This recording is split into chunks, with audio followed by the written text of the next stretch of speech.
Hola, me llamo Maddie. Tengo 18 años. Nací en Chicago, pero mi familia se mudó a Charlotte cuando tenía 2 años.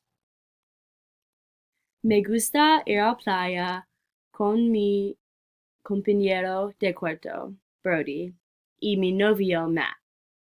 Nos gusta tomar el sol y nadando. Mi novio y yo vamos al gimnasio de UNCW. Coro él juega al baloncesto.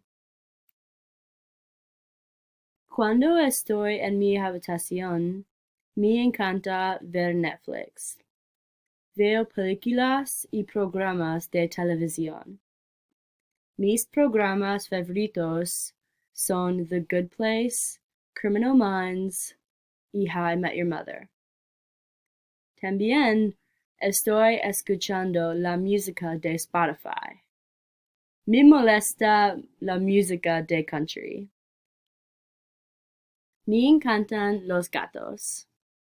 Cuando vivía en Charlotte, jugaba con mi gato Toby. Toby tiene 8 años. Mi favorita comida es Chick-fil-A. Yo como en Hawks con mis amigos. Me disgusta WAG.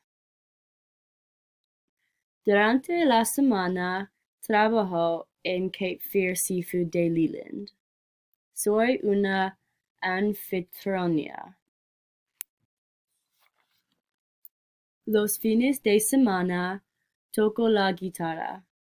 En la escuela secundaria toqué la guitarra y canté para mi iglesia. Me fascina jugar al softball.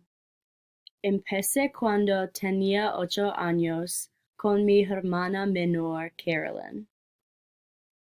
Jugué para la escuela y el club de UNCW. También me encantan ir a conciertos.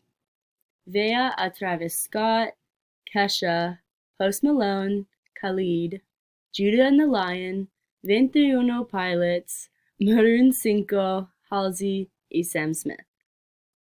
Gracias.